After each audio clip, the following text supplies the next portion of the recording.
Hello good morning everyone. तो 12th की business class शुरू करते हैं मैनेजमेंट से। मैनेजिंग बाय ऑब्जेक्टिव्स, यानी कि ऑब्जेक्टिव्स, जो ऑब्जेक्टिव होगा बिजनेस का, जो गोल होगा, उसे कैसे मैनेज करते हैं और उसे कैसे अचीव करते हैं। तो पहले मैनेजिंग बाय ऑब्जेक्टिव्स आपने पिछले वीडियो में देखा होगा। मीनिंग क्या होती है उसकी? The process of setting objectives in the organisation. Process, it is a process, यानी कि जो चलता रहता है प्रोसेस। बिजनेस में प्रोसेस होता है ऑब्जेक्टिव सेट करना। उसके बाद to give a sense of direction, यानी कि पहले तो जो मैनेजर, टॉप लेवल मैनेजर होगा, वो क्या करेगा, जो ऑब्जेक्टिव होगा वो सेट करेंगे। उसके बाद उसे कैसे अचीव करना है वो डायरेक्शन करेंगे एम्प्लॉयज को बताएंगे कि कैसे हमें वो ऑब्जेक्टिव जो हमने सेट किया उसे अचीव करना है। Is called managing by objectives. ये हो गया सिंपल सा मीनिंग। और आपको एग्जाम में पूछेंगे डेफिनेशन, तो आपको पिछले वीडियो में बताया होगा एने राया का डेफिनेशन। अकॉर्डिंग टू एने राया, the management by result is the oriented philosophy which emphasizes on achievement and result, यानी कि जो ऑब्जेक्टिव, जो गोल होगा बिजनेस का, उसे अचीव करना है। अचीवमेंट एंड रिजल्ट, उसका रिजल्ट देखना है, कैसे जो गोल अचीव किया उसका रिजल्ट देखेंगे। Generally its goal is to increase individual, यानी कि एम्प्लॉयज को बढ़ावा देना है, एंड ऑर्गेनाइजेशनल इफेक्टिवनेस, यानी कि जो काम कर रहा है एम्प्लॉय या फिर सबऑर्डिनेट्स, उनको कैसे बढ़ावा देना है और उन्हें कैसे इफेक्टिवनेस से काम करवाना है बिजनेस में। आज हम शुरू करेंगे मैनेजिंग बाय ऑब्जेक्टिव्स का नेचर, यानी कि उसका कैरेक्टर कैसा होगा, नेचर क्या है वो देखते हैं। The nature of management by objectives can be understood by its characteristics, यानी कि उसका जो कैरेक्टर होगा, क्या भूमिका होगी मैनेजिंग बाय ऑब्जेक्टिव्स की बिजनेस में, वो देखते हैं। This is a functional concept which gives utmost importance to the process of objective determination, यानी कि पहले जो होगा, ये जो है फंक्शनल कॉन्सेप्ट है, इसे हम इम्पोर्टेंस देंगे प्रोसेस ऑफ ऑब्जेक्टिव डिटर्मिनेशन, यानी कि ये जो प्रोसेस होगा बिजनेस में, जो प्रोसेस चलेगा वो होगा ऑब्जेक्टिव डिटर्मिनेशन, यानी कि गोल्स हमें कैसे सेट करना है और उसे समझना है कि क्या गोल सेट किया है और उसे हम कैसे अचीव करेंगे। उसके बाद सेकेंड पॉइंट है, this concept emphasizes the process of determining objectives not on the means of their implementation, यानी कि जो गोल सेट किया उसे कैसे अचीव करेंगे, प्रोसेस को देखेंगे, प्रोसेस कि कैसे अचीव करना है। उसके बाद not on the means of their implementation, यानी कि साथ ही साथ उसे बिजनेस को कैसे इम्प्रूव करना, इम्प्लीमेंटेशन करना है, वो देखेंगे।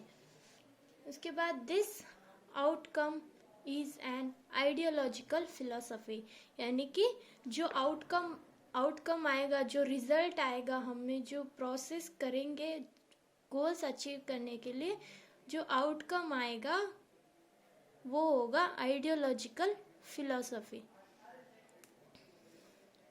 This ideology is based on the idea of participation. ये जो आइडियोलॉजी, हम जो आउटकम आएगा, आइडियोलॉजी जो होगा वो किस पे बेसिस पे होगा, आइडिया ऑफ पार्टिसिपेशन, यानी कि जितने एम्प्लॉयज इंटरेस्टेड होंगे, जो इफेक्टिवनेस से काम करेंगे बिजनेस में, उनके जो आइडियाज होंगे पहले तो वो देखेंगे। उसके बाद which believes that people are more committed to the objective set by them, which believes that people are more committed to the objective set by them, यानी कि पहले तो एम्प्लॉयज की पार्टिसिपेशन देखेंगे, कितने इंटरेस्टेड हैं गोल्स अचीव करने में, और उसके बाद उनका जो कमिटमेंट होगा ऑब्जेक्टिव्स को अचीव करने में वो देखेंगे। ठीक है, अब देखते हैं मैनेजिंग बाय ऑब्जेक्टिव्स के बेनिफिट्स या फिर एडवांटेजेस भी बोल सकते हो, क्या क्या फ़ायदे हैं, एडवांटेजेस है वो देखेंगे। एडवांटेजेस टू द ऑर्गेनाइजेशन, पहले हम देखेंगे बिजनेस में क्या क्या एडवांटेज है मैनेजिंग बाय ऑब्जेक्टिव्स का। बेस्ट मैनेजमेंट, यानी कि ये जो अचीव करते हैं ऑर्गेनाइजेशन, ऑब्जेक्टिव्स जो सेट करता है बिजनेस, वो जो होता है बेस्ट मैनेजमेंट होता है। यानी कि जो मैनेजर, टॉप लेवल मैनेजर्स होते हैं, वो पहले तो ऑब्जेक्टिव सेट करते हैं, तो ये क्या होगा, बेस्ट मैनेजमेंट है, ऑर्गेनाइजेशन के लिए बेस्ट मैनेजर होगा। The management system improves managerial skills and performance according to the objectives, यानी कि द मैनेजमेंट सिस्टम जो होता है वो इम्प्रूव करता है मैनेजरियल स्किल्स को। यानी कि जो मैनेजर होता है वो इतना सब कुछ सोचता है कि ऑब्जेक्टिव जो होगा कैसे अचीव करेंगे, क्या ऑब्जेक्टिव हमारा होना चाहिए, एम्प्लॉयज़ को कैसे हम डायरेक्ट करेंगे। तो इससे क्या होगा, मैनेजर का जो स्किल होगा वो इम्प्रूव करेगा, और वो जो परफॉर्मेंस करेगा, परफॉर्म करेगा गोल्स अचीव करने के लिए, डायरेक्ट करने के लिए एम्प्लॉयज़ को, वो भी बढ़ेगा according to the objectives. By adopting this system the manager achieve their organisational goal, यानी कि जैसे जैसे मैनेजर का स्किल बढ़ेगा, परफॉर्मेंस भी अच्छे से करेगा, तो क्या होगा, ऑर्गेनाइजेशनल गोल्स जो होगा अच्छे से अचीव कर पाएंगे। अगर वो मैनेजर जो होगा अच्छे से एम्प्लॉयज़ को समझा पाएगा या फिर डायरेक्ट करेगा, प्लान करेगा, सारा सब कुछ जो अच्छे से करेगा, स्किल होगा उसमें, मैनेजरियल स्किल होगा, तो वो ऑर्गेनाइजेशनल गोल्स जो होगा अच्छे से अचीव कर पाएगा और कंपनी में प्रॉफिट ही प्रॉफिट होगा। नेक्स्ट जो एडवांटेज है ऑर्गेनाइजेशन को, वो है best planning,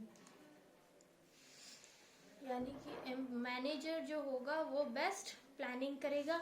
effective planning is possible through clear determination of purpose, construction of action plans, यानी कि अगर मैनेजर पहले जो ऑब्जेक्टिव होगा, जो गोल होगा कंपनी का, वो सेट करेगा, तो उससे क्या होगा, प्लानिंग की जो होगी अच्छे से हो पाएगी, इफेक्टिव प्लानिंग होगी through clear determination of purpose, यानी कि माइंड में क्लियर रहेगा कि हमें जो ऑब्जेक्टिव है वही ऑब्जेक्टिव हमें अचीव करना है, कोई कंफ्यूजन नहीं रहेगी। इसीलिए बेस्ट प्लानिंग जो होगा एडवांटेज होगा ऑर्गेनाइजेशन के लिए। नेक्स्ट पॉइंट है clarity of the organisation, clarity रहेगी, यानी कि कोई डाउट्स नहीं रहेंगे, हमें सिर्फ यही जो हमने ऑब्जेक्टिव, जो गोल हमने सेट किया है उसे ही हमें अचीव करना है, वो बहुत क्लियरली डिसाइड कर लेंगे, सबके साथ डिसीजन ले लेंगे।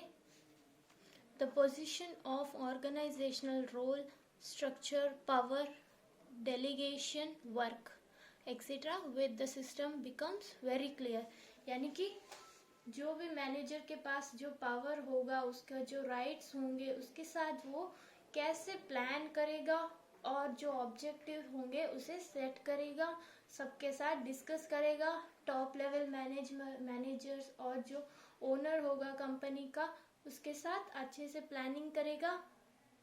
उसके बाद जो ऑब्जेक्टिव होगा वो सेट होगा और उसमें कोई कंफ्यूजन नहीं होगा, बिकॉज वेरी क्लियर, यानी कि वो उसमें डिसीजन लेने के बाद वो सब क्लियर हो जाएंगे कि हमें यही ऑब्जेक्टिव हमने सेट कर लिया है, तो हमें यही ऑब्जेक्टिव अचीव करना है।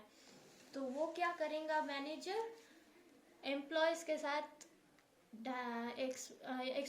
एक्सप्लेन करेगा पहले तो एम्प्लॉयज़ को कि हमें कैसे ऑब्जेक्टिव जो हमने सेट किया है उसे अचीव करना है, और एम्प्लॉयज़ को वो डायरेक्ट करेगा।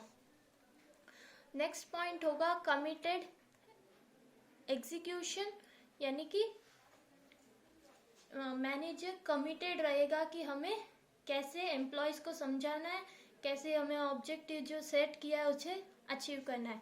Management by objectives creates commitment among employees, यानी कि एम्प्लॉयज़ को जो मैनेजर होगा वो बताएगा कि हमें ये ऑब्जेक्टिव है, हमारा कंपनी का जो ऑब्जेक्टिव है वो हमें अचीव करना है, तो आप इस काम में कमिटेड रहोगे कि हमें सिर्फ यही ऑब्जेक्टिव अचीव करना है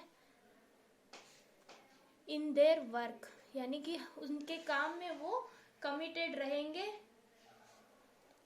and objectives their goals are clear before each employees and he is working to get something, यानी कि मैनेजर पहले तो क्लियर रहेगा कि हमारा गोल क्या है, उसके बाद एम्प्लॉयज़ को समझाएगा कि हमने ये गोल हमने सेट किया है, उसे हमें अचीव करना है, कैसे उस पर हमें काम करना है।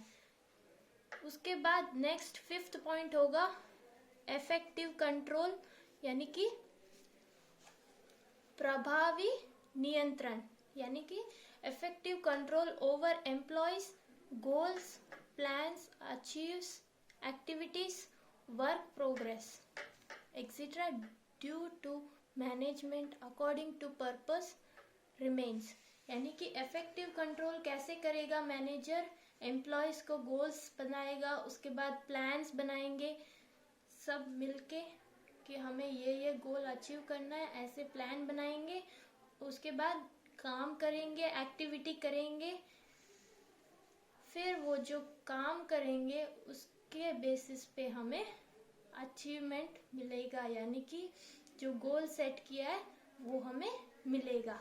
उसके बाद एडवांटेज जो होगा हायर मैनेजर को, एडवांटेज हायर मैनेजमेंट को क्या होगा, it is easy to guide subordinates, यानी कि हायर मैनेजर को क्या होगा, गोल सेट कर लिया अभी मैनेजर ने, उसके बाद उन्हें सिर्फ गाइड ही करना है, सबऑर्डिनेट को समझाना है कि बस ये हमें ये काम करना है और हमें ये गोल अचीव करना है, बस थोड़ा सा उनको गाइड कर देंगे, उनका काम इजी हो गया।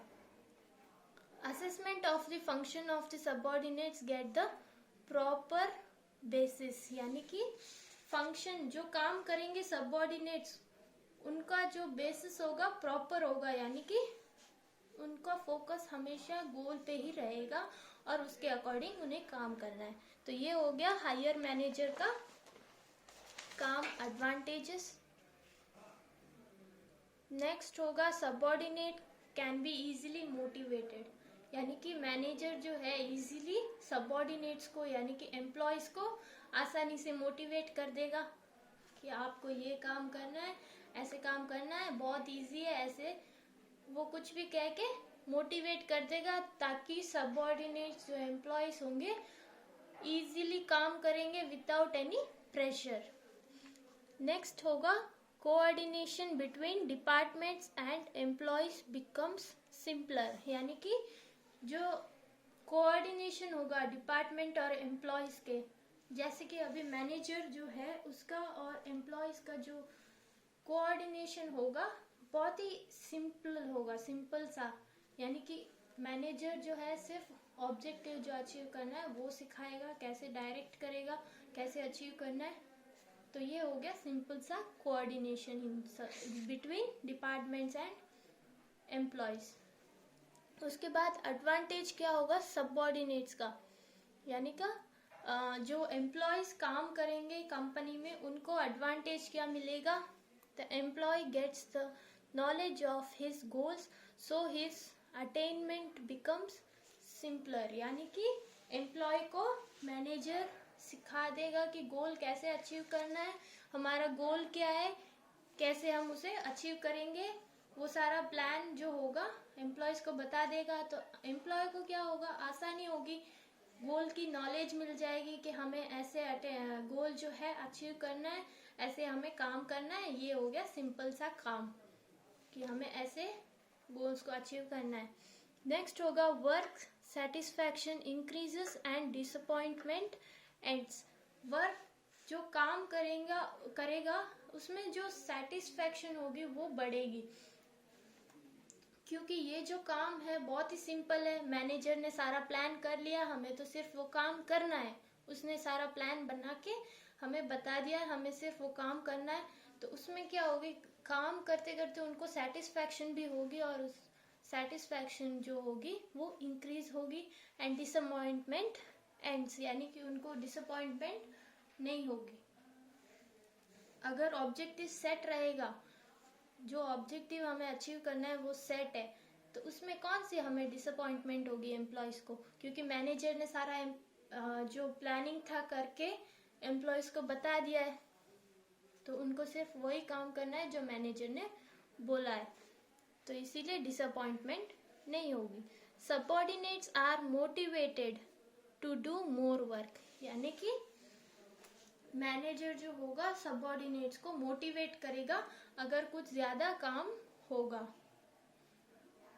सबऑर्डिनेट्स आर मोटिवेटेड, यानी कि मैनेजर, जैसे कि हम एक एग्जांपल लेते हैं, जैसे कि अभी एक टॉप मैनेजर है, वो क्या होगा, सबऑर्डिनेट्स को मोटिवेट करेगा कि आपको ये काम करना है, ये बहुत ही इजी काम है, आप तो आसानी से कर सकते हो, आप तो बहुत ही एजुकेटेड हो, आपको बहुत सारी नॉलेज है। ऐसे क्या करेगा, वो उसको मोटिवेट करेगा काम करने के लिए। तब क्या होगा, उनका अगर ज़्यादा काम होगा कंपनी में तो वो मोटिवेट करेगा ताकि वो काम कर सके। दे can understand the expectation of the manager well, यानी कि जो मैनेजर एक जो एक्सपेक्टेशन रखता है का मैनेजर एम्प्लॉयज से, वो क्या है एम्प्लॉयज समझ सकता है। They can understand the expectation of the manager due to continuous interaction with senior manager, misconception do not arise, यानी कि अगर कोई डाउट आ गया एम्प्लॉयज़ को कि कैसे हमें ऑब्जेक्टिव्स को अचीव कर रहे हैं, जो प्लान होगा उसमें अगर उनको कोई डाउट होगा तो वो क्या करेंगे, एम्प्लॉयज़ सीनियर मैनेजर जो होगा उनके साथ इंटरेक्ट करेंगे, तो उनका क्या होगा, इंटरेक्शन होता रहेगा, तो कोई मिसकंसेप्शन नहीं होगा, यानी कि कोई दोनों में कोई भेदभाव नहीं करेगा और ना ही उनमें कोई यानी कि मिसकंसेप्शन होगा। उसके बाद personal initiative and capacity increase, यानी कि पर्सनल जो इनिशिएटिव होता है और जो एम्प्लॉयज़ की कैपेसिटी होती है वो भी इंक्रीज होती है। मैनेजिंग बाय ऑब्जेक्टिव्स के डिसएडवांटेज क्या होंगे, यानी कि लिमिटेशंस क्या होंगे, डिसएडवांटेजेस क्या होंगे, वो देखते हैं। Difficulty in objective determination, difficulty in objective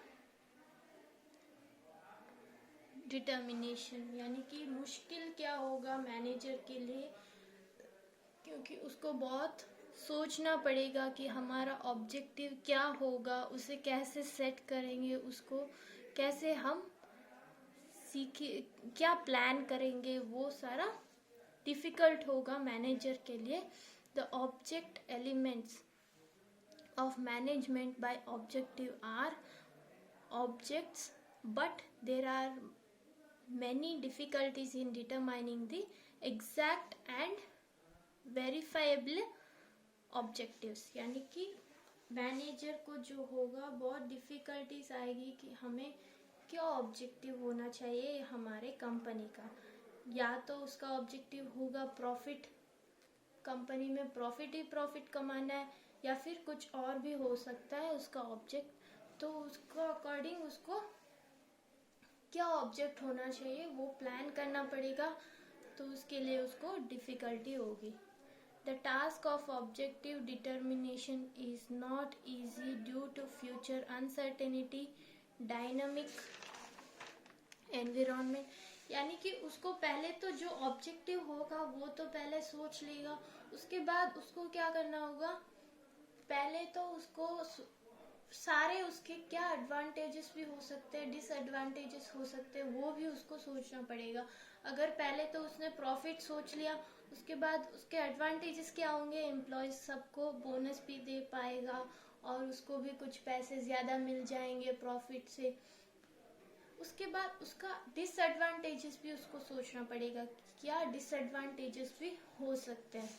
तो अगर कंपनी में ना चाहो, अगर फिर भी फ्यूचर में कभी भी कुछ भी डैमेज हो गया या फिर अनसर्टेनिटी हो गई, जो नहीं होना था वो हो गया, या फिर कोई एम्प्लॉयज में भी अनबन हो गई, ऐसा कुछ भी हो सकता है फ्यूचर में, तो वो भी उसको सोचना पड़ेगा और उसके अकॉर्डिंग प्लान करना पड़ेगा कि ऑब्जेक्टिव क्या होगी। तो कितनी मुश्किल आ रही है ऑब्जेक्टिव को डिटरमाइन करने में और सोचने में कि क्या ऑब्जेक्टिव होना चाहिए। ऐसे जो है मैनेजमेंट को ऑब्जेक्टिव सोचने में डिफ़िकल्टी हो सकती है। उसके बाद नेक्स्ट पॉइंट होगा balance problems to maintain harmonisation and balance between short term and long term objectives is also an important problem of management. यानी कि मैनेजर को पहले तो ऑब्जेक्टिव उसके अकॉर्डिंग सोचना होगा कि वो शॉर्ट टर्म होना चाहिए या फिर लॉन्ग टर्म ऑब्जेक्टिव होना चाहिए। इन दोनों के बीच में क्या है, बैलेंस भी होना चाहिए, क्योंकि अगर शॉर्ट टर्म के लिए वो सोचेगा तो ठीक है, वो तो हो सकता है कि ऑब्जेक्टिव अचीव कर लेंगे।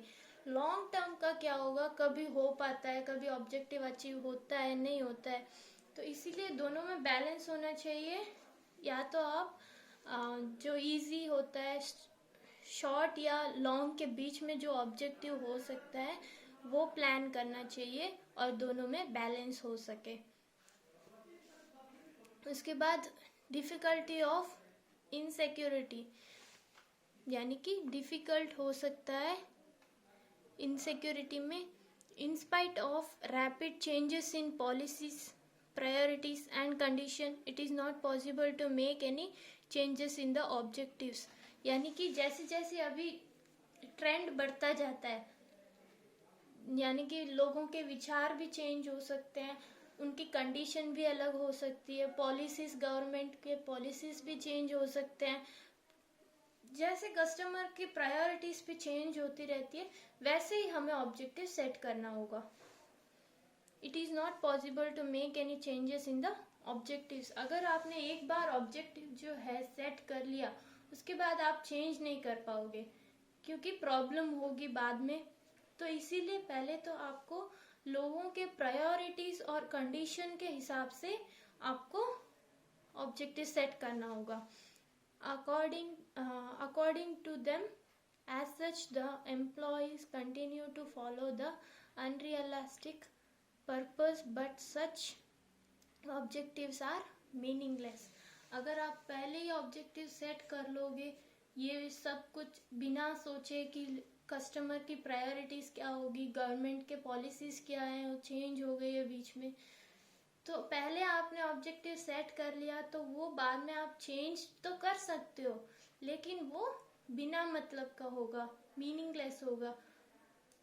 कभी आप अचीव कर पाओगे, कभी नहीं कर पाओगे, तो इसीलिए वो होगा मीनिंगलेस ऑब्जेक्टिव। इसीलिए देखें कितना मुश्किल होता है एक मैनेजर के लिए ऑब्जेक्टिव जो है सेट करने के लिए। उसके बाद अदर फ्लॉज, यानी कि अन्य दोष क्या होंगे, lack of participation and cooperation of higher manager. यानी कि पार्टिसिपेशन, कभी अगर मान लो एम्प्लॉयज़ जो है, ऑब्जेक्टिव आपने ऐसा सेट किया है जिसमें एम्प्लॉयज़ इंटरेस्ट नहीं ले पा रहे, तो उसमें क्या होगा, एम्प्लॉयज़ ज़्यादा पार्टिसिपेट नहीं कर पाएंगे। And cooperation of higher manager, यानी कि आपका जो कोऑपरेशन होगा हायर मैनेजर के साथ, वो भी ठीक से नहीं हो पाएगा।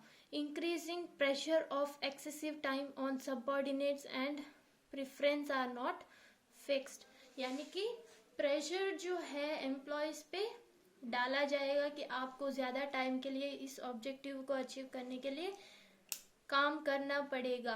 तो इसीलिए इसका कोई फिक्स टाइमिंग नहीं होगा और उनको दबाव दिया जाएगा कि आपको इतना टाइम के लिए काम करना होगा अचीव करने के लिए गोल्स। तो आपको इतना सोच समझ के ऑब्जेक्टिव जो है सेट करना पड़ेगा ताकि एम्प्लॉयज़ भी खुश रह पाए और आसानी से काम कर पाए उसे अचीव करने के लिए। नेक्स्ट होगा individual conflicts among the senior manager and the subordinates. जैसे मैंने बोला था, दोनों का जो इंटरेक्शन होना चाहिए वो इजी सिंपल वे में होना चाहिए। अगर आप ऑब्जेक्टिव ऐसा ही सेट करोगे जो एम्प्लॉयज़ को पसंद भी नहीं आ रहा है, तो दोनों के बीच में जो होगा कॉन्फ्लिक्ट ठीक नहीं होगा, यानी कि इंटरेक्शन ठीक से नहीं हो पाएगा।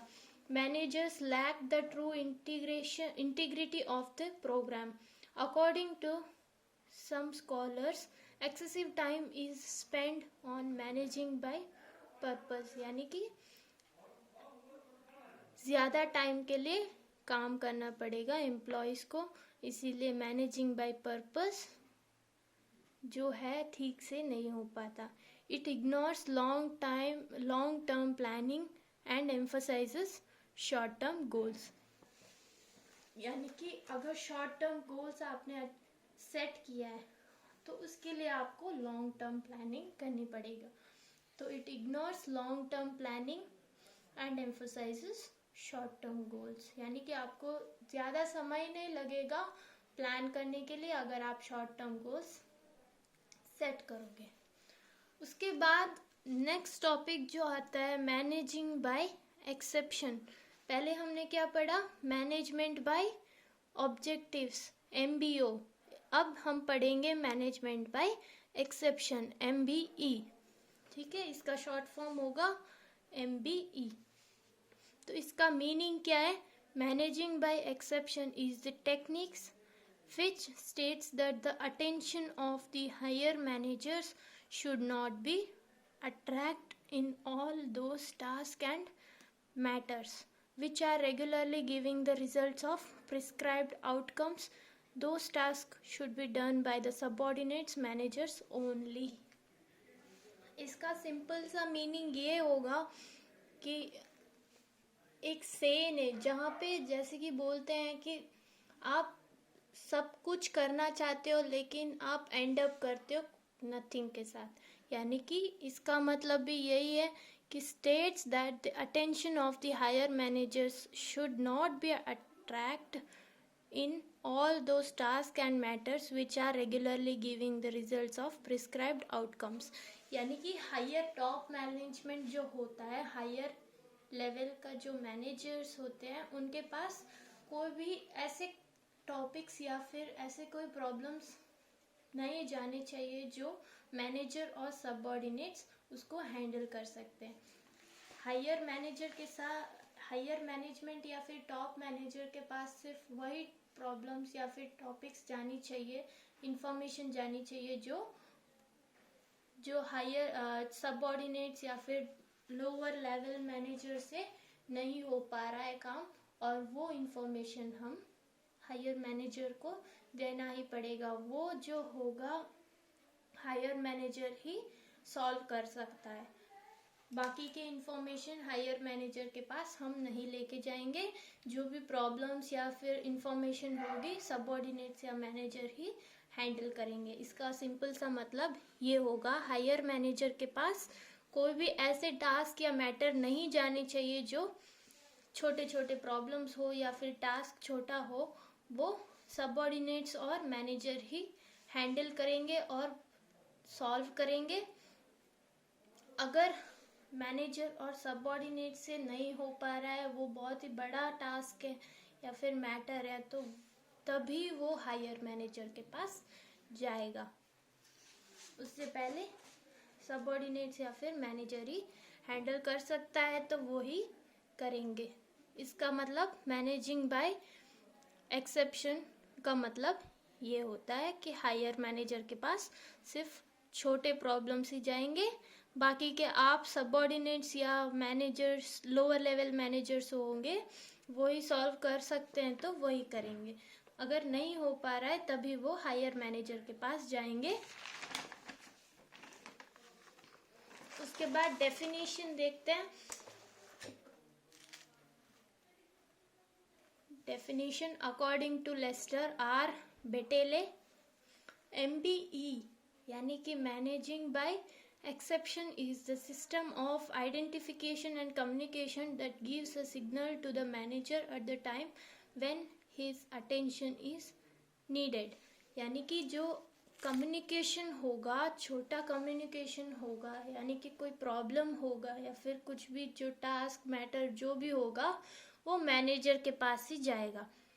अगर उससे नहीं हो पा रहा है, identification and communication that gives a signal to the manager, यानी कि कम्युनिकेशन और आइडेंटिफिकेशन जो होगा सिग्नल देगा मैनेजर को eight the time when his attention is needed.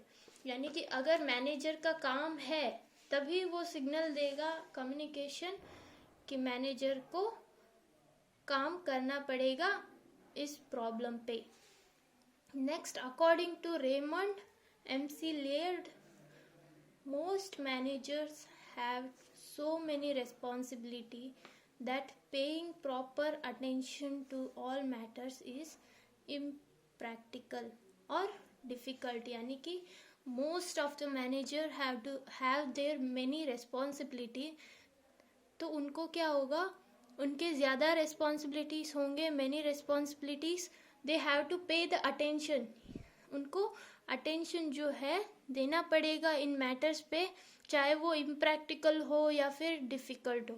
Manager should focus their attention on very good and extremely bad execution. यानी कि manager को जो है अटेंशन देना पड़ेगा, चाहे वो बैड हो या एक्सट्रीमली बैड एग्जीक्यूशन हो, आपको मैनेजर को ही संभालना पड़ेगा। अगर उनसे संभाला नहीं जाएगा तभी वो हायर मैनेजर के पास जाएंगे। मैनेजमेंट बाय एक्सेप्शन के जो इम्पोर्टेंस होंगे या फिर बेनिफिट्स, लिमिटेशंस, आप कुछ भी कह लो, एडवांटेजेस जो भी होंगे, लाभ, महत्व जो भी होंगे, वो सारे देखते हैं। आपको अगर क्वेश्चन एग्जाम में पूछा जाए कि benefits of management bye exception, तभी आप यही लिखोगे। इम्पोर्टेंस पूछेंगे तभी आपको यही लिखना है और एडवांटेजेस भी आपको यही लिखने हैं। तो पहला एडवांटेज होगा the personal time of manager save, यानी कि जो मैनेजर का पर्सनल टाइम जो होगा वो सेव हो पाएगा, क्योंकि काम जो होगा वो लोअर मैनेजमेंट कर लेंगे, तो इसीलिए पर्सनल टाइम जो होगा सेव होगा। Executive efforts can be focused on the desire time and place, जो एग्जीक्यूटिव एफर्ट्स होंगे, जो एम्प्लॉयज एफर्ट डालेंगे वो फोकस करेंगे टाइम और प्लेस पे।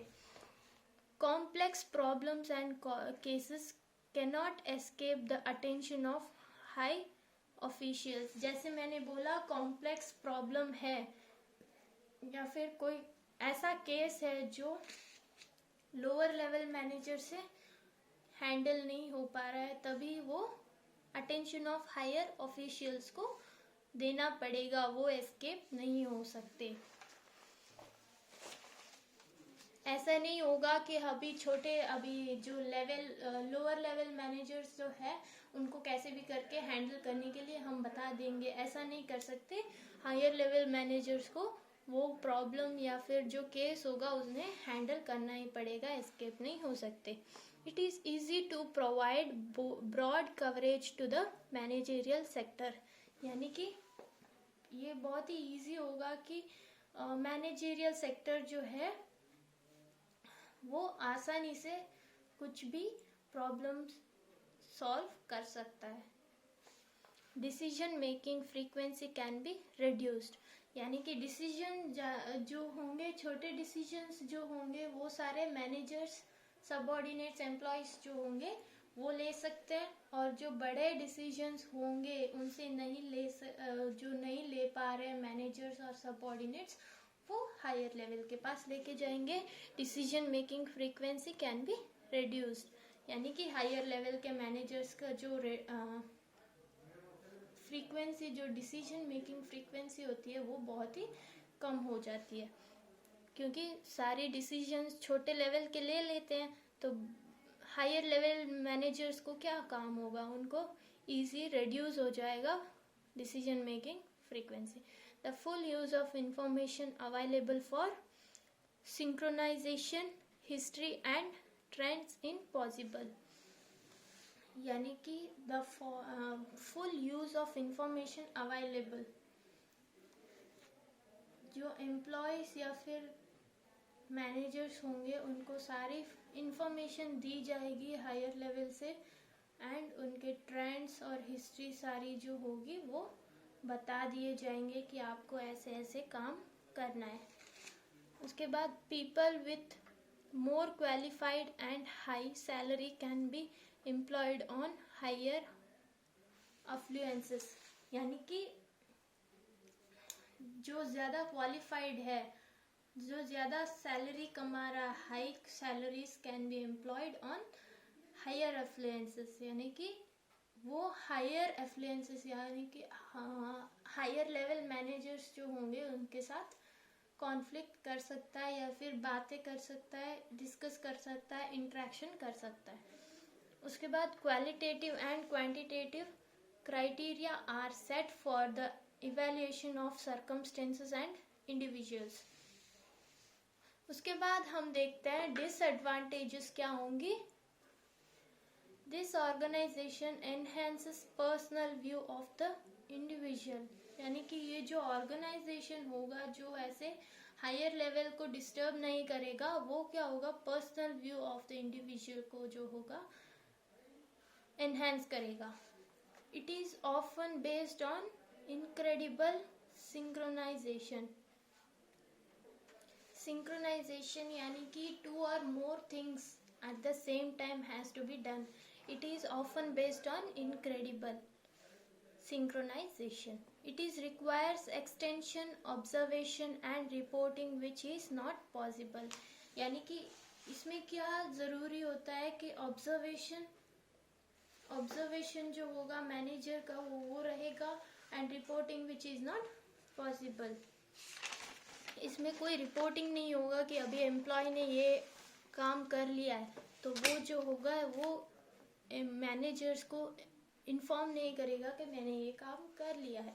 तो इसीलिए ये होगा डिसएडवांटेजेस. नेक्स्ट होगा इट इंक्रीजेस पेपर वर्क, यानी कि पेपर का जो काम होगा वो बढ़ेगा. It often follows an inauspicious stability in business matter while such stability is not noticed. This system does not properly measure many components such as human behavior. इसमें जो होगा मैनेजिंग बाय एक्सेप्शन जो होगा, इसमें ह्यूमन का जो behaviour होगा, employees का या फिर मैनेजर का जो बिहेवियर होगा वो ठीक से देखा नहीं जाएगा, क्योंकि वो सब अलग अलग काम कर रहे हैं. कोई भी प्रॉब्लम होगी, मैनेजर हायर लेवल मैनेजर के पास लेके नहीं जा रहे हैं, तो उनका बिहेवियर कौन देखेगा. तो इसीलिए ये जो होगा डिसएडवांटेज होगा. This system does not properly measure. ये जो सिस्टम है इसमें क्या करेंगे, ठीक से देखेंगे नहीं. Many component such as human behaviour, यानी कि कुछ चीज़ों पे वो ध्यान नहीं देंगे, जैसे कि होगा ह्यूमन बिहेवियर, व्यक्ति का कैसे वो बिहेवियर कर रहा है, कैसे वो काम कर रहा है, वो सब कुछ हायर लेवल मैनेजर ध्यान नहीं देगा और ना ही वो देखेगा. तो ये होगा डिसएडवांटेज. पहले तो मैनेजिंग बाय ऑब्जेक्टिव क्या होगा. मैनेजिंग बाय ऑब्जेक्टिव होगा एक गोल सेट करेंगे, उसको प्लान करेंगे, उसके बाद सबऑर्डिनेट्स को मैनेजर बताएगा कि हमें ये गोल्स अचीव करना है. उसके बाद मैनेजिंग बाय एक्सेप्शन क्या होगा.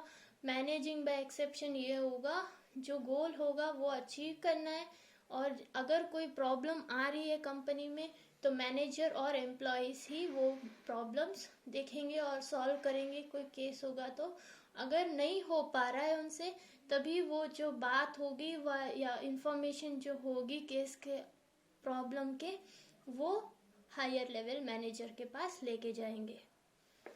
तो ये हो गया managing by objective, managing by exception. Next होगा स्ट्रैटेजिक मैनेजमेंट, जो हम पढ़ेंगे अगले वीडियो में पार्ट